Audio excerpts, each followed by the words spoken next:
Run তারার record গড়ে জয়ের পর এবার টাইগারদের নিতে হলো ভিন্ন ধরনের চ্যালেঞ্জ। আগে ব্যাট করতে নেমে টাইগাররা এবার লক্ষ্য ছুড়ে দিল কিউইদের। লিটন ঝড়ের দিনে ব্যাট হাতে আবারও তাণ্ডব চালালেন তাওহিদ হৃদয়। বাংলাদেশ দেখছে অপরাজিত থেকে সিরিজ জয়ের স্বপ্ন।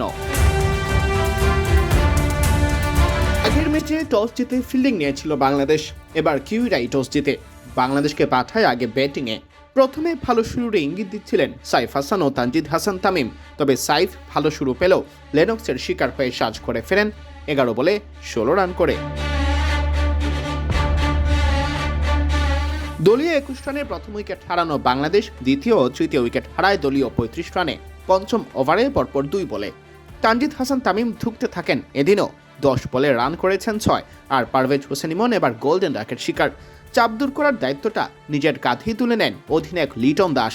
তার বাউন্ডারিগুলো ম্যাচে ফেরায় বাংলাদেশকে, তবে সপ্তম ওভারে নামে বৃষ্টি।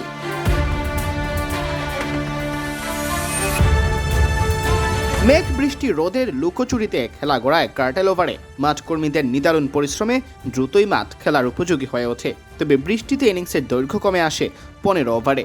দারুণ খেলতে থাকা লিটন খেলা শুরু হতে না হতেই ফেরেন সাজ করে 17 বলে 26 রান করে। গত ম্যাচ জেতানো জুটি শামীম পাটোয়ারি ও তাওহিদ হৃদয় ভেজা মাঠে ধরেন দলের হাল। গত ম্যাচের জয়ের নায়ক শামীম পাটোয়ারি এবার সুবিধা করতে না পারলেও হৃদয় একাই ধরে রাখেন দলের হাল। এবার দেখার পালা এই পুঁজি নিয়ে বাংলাদেশ সিরিজ জয় নিশ্চিত করতে পারে কিনা। এদিকে কিউইদের হয়ে এই ম্যাচে অনন্য এক কীর্তি করেছেন ইশ সোধি।